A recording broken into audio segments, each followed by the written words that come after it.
If your church wants to help your visitors feel loved and cared for when they come for the first time, a gift is one of the best ways to do that. But maybe you're like a lot of churches and you're wondering, what is the best gift to give to our church visitors? Well, in this conversation, we're going to unpack some of the best options that we've heard from churches across the country. Let's do this.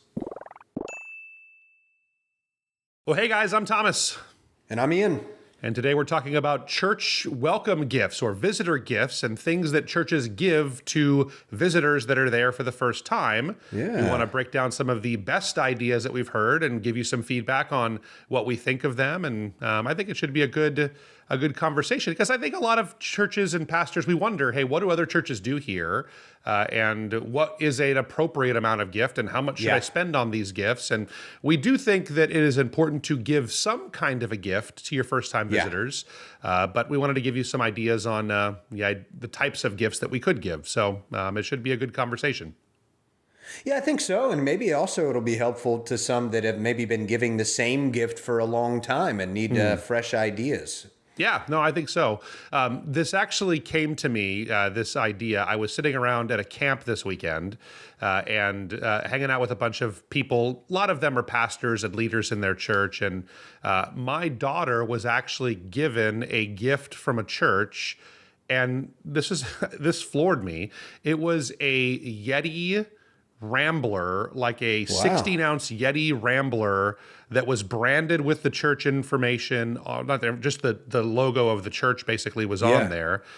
But this is like I don't know what they cost, like $30 to $40. Like 20. Well, I was going to say at a minimum 20. I mean, I guess depending on if it's a Yeti, then I think it was at a least Yeti, 30. Actual Yeti Rambler that she was given for visiting this church. And I had never heard something like this. And all my friends were saying, we got to go visit this church. That sounds amazing. Let's go get those free Ramblers. I don't know. It's like, that's a lot of money, obviously, to spend $30 to $40 or something on a branded gift at a church there.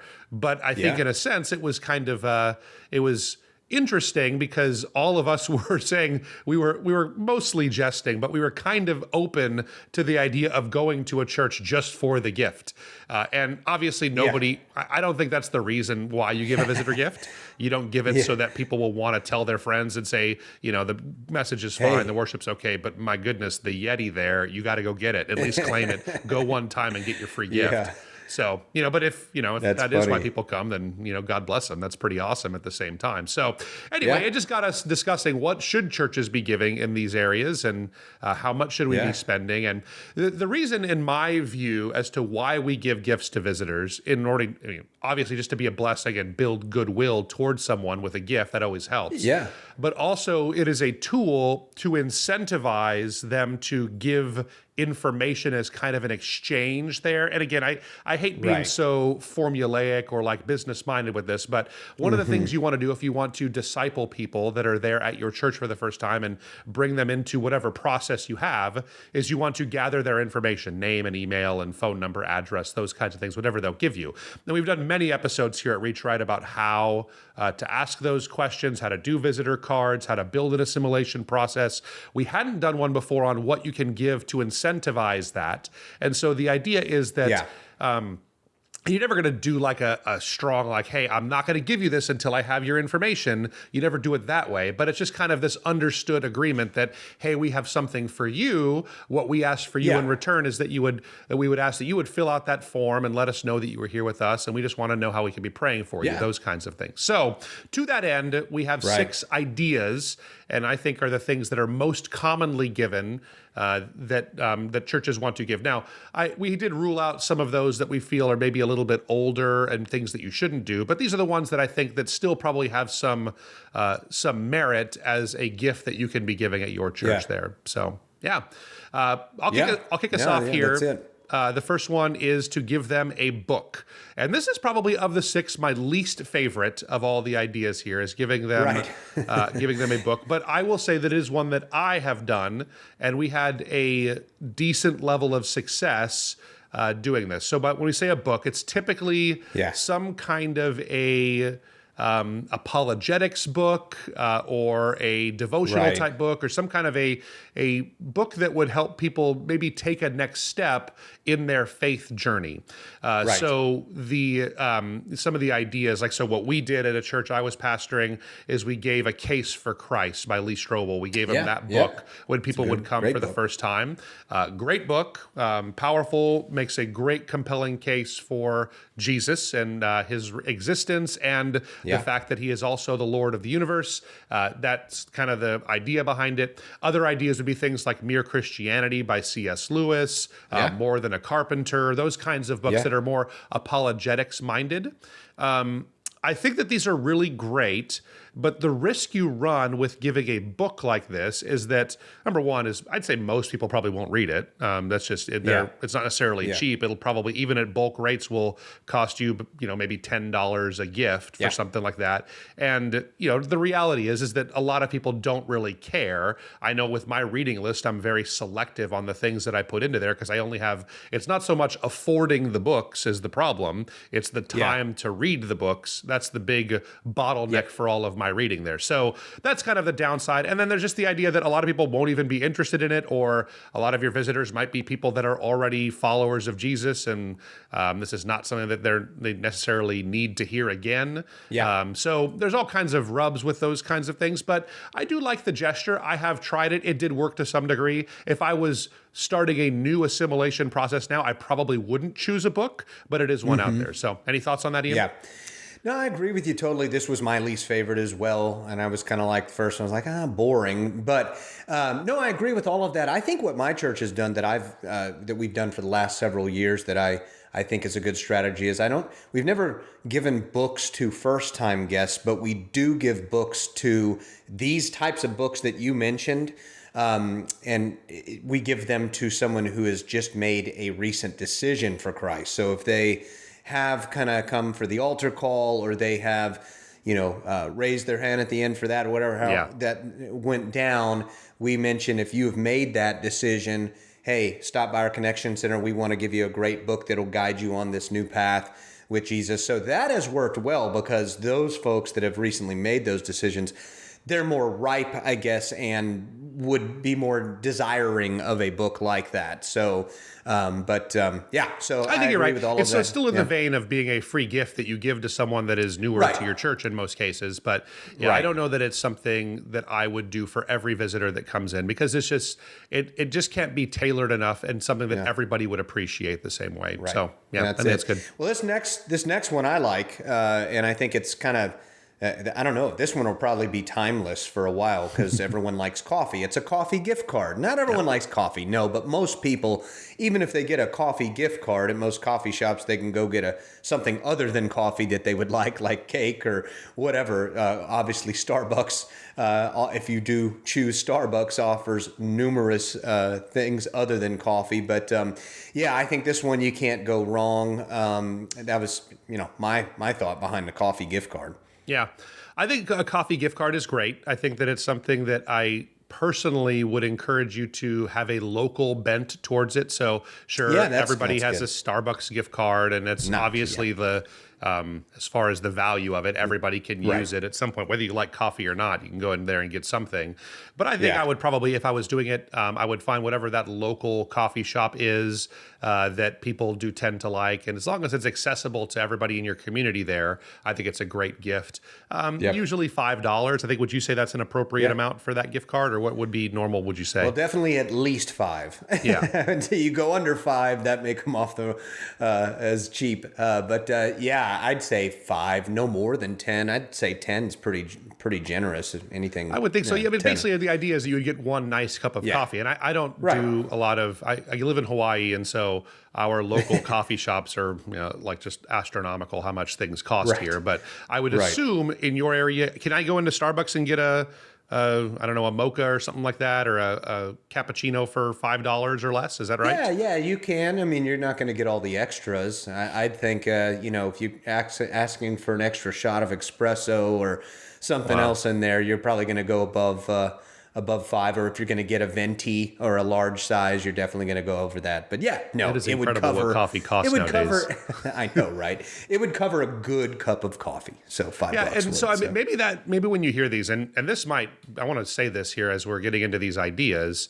These things are not free, and they do cost churches a lot of money. You're paying for these gift cards. Oh yeah. And I know that we used to buy them. We did coffee gift cards as well. When I would buy a case for Christ, we were talking about in the books before, we'd buy 100 at a time. I'd go to the local coffee shop, and they would always, I remember this, I would usually buy 100 of these coffee gift cards at a time. And we would do $5 gift cards. The way we gave these out is we would actually send a personally handwritten letter or a note like a card, I guess, in the mail. And in that, we would slip a $5 gift card in it too, saying thank you for being there. So another way to give out these gifts. But we would buy 100 at a time. And I know it would drive the clerks nuts to have to process 100 gift cards. It would be, they'd have to basically make an appointment to come and do it when you're doing something like that. But anyway, keep that in mind as you're thinking about it. But I think that's a good one, universal. And I think it's something that actually people would appreciate when they do that. The next one, I think there's a question mark as to whether or not people will appreciate it. And I think this is one that maybe has some controversy around it, is church swag. Is it a gift to give someone some swag from your church as their visitor's gift? And I kind of see two sides of this. Like, so we have that extreme case I mentioned earlier with the branded Yeti tumbler, where people get that. And, clearly, even with the brand from the church, I think everybody appreciates a Yeti tumbler. People were bringing all their Yeti tumblers. Like camping, that's kind of a time when you bring out all those things. But I mean, I don't know. I know you have a Yeti. You use it every day. It seems like, right? Every day. So, yeah. Of course, it's been 100 degrees here every day too. So yeah. So I think this and you kind of juxtapose that with some of the more traditional kinds of church swag.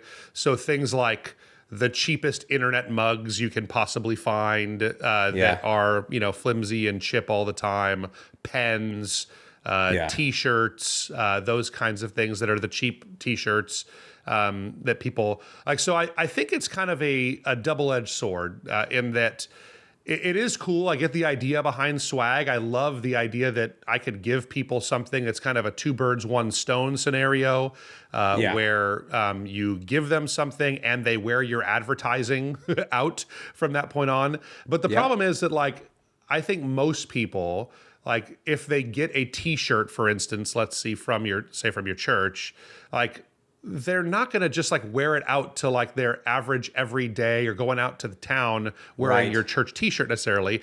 If I got one like that wasn't something that was really cool looking, I might wear it like to do gardening or something like that around my house or something like that. So it is kind of a double-edged sword with those things. And I wonder, and maybe I'd be interested to see what you think, do people roll their eyes at that? Like, oh gosh, okay, what am I going to do with this? Yeah, you keep your branded First Baptist Church mug. I don't really have any use for that. I have 95 mugs already. I need to throw out 12 of them that are in my cabinet to make space. So I don't know. What do you think about all that, Ian?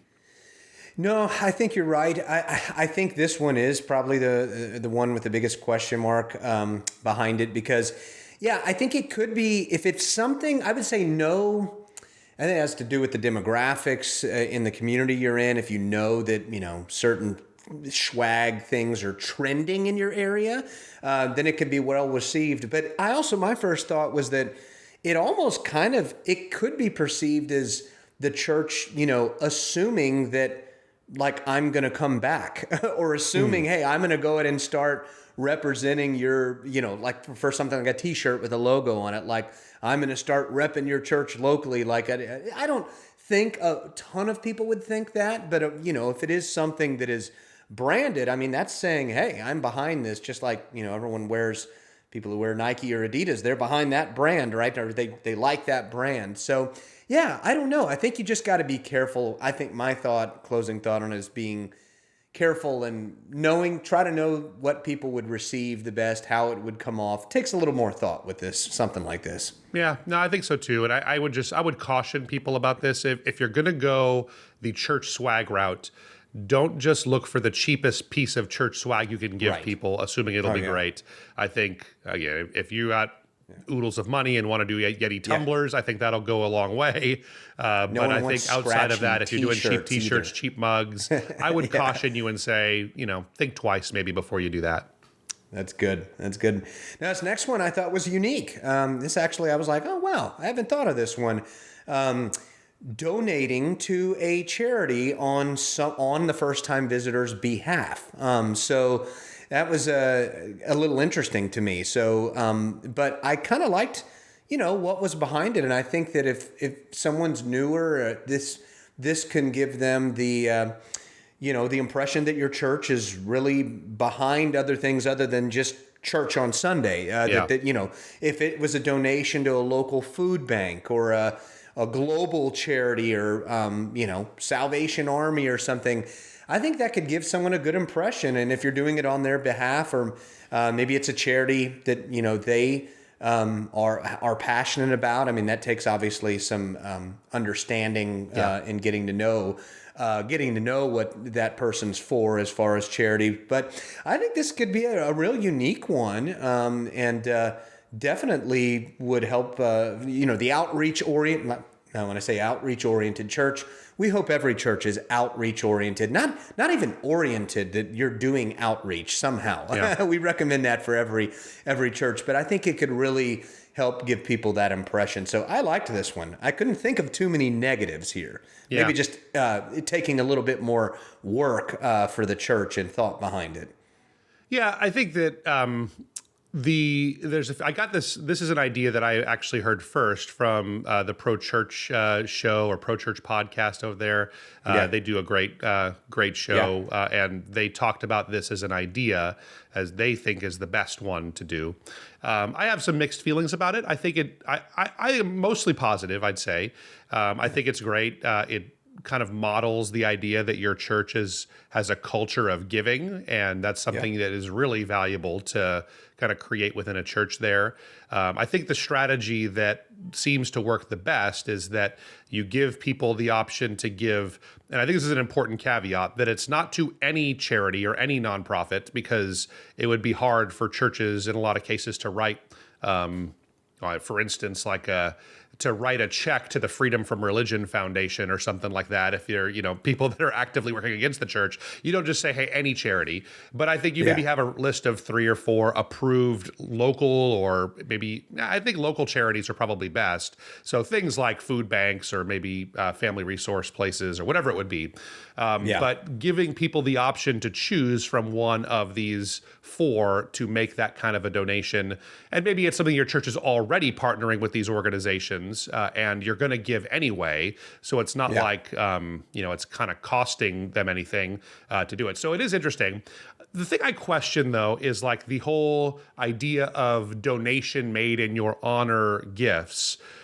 Do people really care about that? Like, is that something that people would want to, like, there's and this is something that's a little bit of old reference, I guess, but there's a great Seinfeld episode where George decides that he can just make up a charity and tell people in a card, hey, your donation has been made in your honor to the Human Fund. And so he made up this Human Fund and just gave it to everybody until he finally got caught doing that. And that's the whole theme of the episode there. So, that's funny. Like, I think that everybody kind of, in that episode at least, they kind of said, well, okay, great. You made a donation for me. That's not a gift to me. Like that's something that, and I don't know, maybe this is because I'm right on the Gen X / millennial line. I hear that a lot of Gen Zers just have a much more of a culture and like they're really wired towards generosity, and this is something they really value.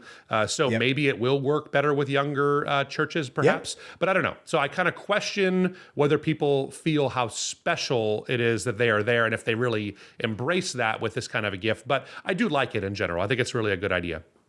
Yeah, I didn't think about that, but I agree. I think, one thing I said, think through that, decide if it's right for your church, but it was unique. So yeah, absolutely. So, all right, next one. I want to emphasize the first word, large candy. Large piece of candy. I'm not saying give them a Hershey's Kiss and say, hey, thank you for being here. That's not what we're talking about. I was part of a church when I first came into ministry. I was part of a church that did this. and it has to be something that stands out, right? So if it's just it can't even be like a Snickers bar or a pack of Skittles or something like that. It has to be something that is big. So what we used to do at this church I was part of is we would give a half-pound, like one of the old school full-size Hershey chocolate bars. And we used to be able to source them. I don't know how. We wrote to Hershey's and a local distributor and got them for like $1 a bar.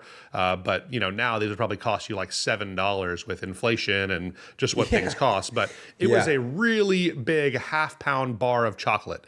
And we would give this away to every first-time visitor. And when it's one thing and this, people may have changed, I don't know, but I think we're hardwired to like these kinds of things. Most people, and if you're a real health conscious area, maybe if you're in Portland or something, you might not want to go this route. But I think that in general, people do love these kinds of gifts. So I'm thinking things like big bars of chocolate or fancy boxes of Godiva chocolates or something like that. Yeah. It has to be something that is actually of value to people, and it will cost you something to do that. But I think you'll get a good response rate if you say, hey, you hold up a big bar of chocolate every time during your announcement. Say, if you're a visitor, I want to give this to you. Come and see me afterwards, or hey, just let us know you're here for the first time. We'll pass you one. You'll get a pretty good response rate on something like that. So I like the idea of large candy. It is innate in our human nature that we desire it. So that's a good one. I think so. And even if you don't, like you said, if someone's health conscious or whatever, they'll have someone that they can easily give it to, right? Yeah. So there's someone that everyone knows that's going to want some candy. And I like how we're emphasizing large. It made me think of the worst candy to get at Halloween, right? No one wants the Smarties. Yeah. No one wants like the little, what's the next worst one? In my opinion, the next corn one, nuts. Don't do corn nuts or the candy corn, right? Candy corns, that's what it is. Yeah, corn nuts. I used to get corn nuts. That was always the worst too. But Smarties was always I said, don't do anything like that. Yeah, give them a big box of Smarties. They'll love that. Yeah, make it decent. So, but no, that's good. So, last, this is our last, right? But not least, I like this one too. This is a locally made product. So everyone, I think, is for local, right? Supporting local businesses, supporting local vendors, those types of things. So I know that's big here in the Austin area. And again, I wouldn't see where it wouldn't be big or positively looked at. So, but it could be things like I liked this one, a jar of locally sourced honey. Yeah. So who doesn't like honey? And it's also really good for allergies. We have horrible allergies here in the Austin area. And then handmade soap. I know that's a thing. There's a lot of people that do handmade soap, and or it could be a craft. A lot of people, they do jewelry that's not crazy expensive. We're not talking about white gold or anything there, but and I think you should know local vendors and businesses. Yeah. Hopefully, if you're a pastor or church leader, you should be aware of those. And I think something like that would always be well received. And it's thoughtful, too. I think it shows that you're being thoughtful. Yeah, I think so, too. So you don't want it to be like just a tchotchke of some kind that someone doesn't really care about, or they can, put on their bookshelf, but, probably won't. I think something that's edible is always great. So when you say things like a honey, I mean, that's something that's kind of, everybody would appreciate that. And I think, just being hyper local. So if you are in, I know I was pastoring in Wisconsin, so we have seen people that were giving honey at their church before, but Wisconsin, when in Rome, give cheeses or these kinds of things. It's cheese curds. That's local that makes sense there. It make a bag of cheese curds might make sense for something like that. But you got to use discretion on your specific area. Here in our area, a lot of churches do leis in Hawaii, which makes sense. And there's something special. I know to people that aren't from here, it might seem like odd that you would put a flower necklace around someone that comes to your church for the first time, and most people would dislike that. Here, it is such a thing of honor that people do, and a way of kind of sharing, giving someone honor and sharing intimacy with people, and it's something that is actually appreciated. So that is something that's locally handmade, those kinds of things. So there's a lot to that idea. I think that's a good one. But all of these ideas, I think the main thing is you want to do something that is generous. And I understand there's the other end of that, is that the church has budgets you have to meet. And so you can only, you can't give hundreds of dollars to everybody that's there for the first time worth of goods, but you do want to do something that makes someone feel generous, like your church is generous and they feel special and honored by it. And you'd have the highest likelihood of them saying, yes, I'd love to, do that exchange of information and I'll receive that gift. That is really kind of you there. So these are just some of the ideas though that we've had and we feel are some of the best. I would love in the comments section of this video, wherever you're watching it or listening to it, I'd love to hear what you think and what your church does and how it's working for you. I imagine this is one of those things that we don't tend to change very often. You've done something that works. I know churches that have been doing the same thing for 30 years when it comes to their visitor gifts. So I'd love to hear what's working for you in your area. Let us know down in the comments. If this has meant anything to you, it would mean a lot to us if you would rate, review, subscribe, do all those kinds of things. I want to take a second to thank you so much for being a part of the Reach Right family, and we hope to see you next week.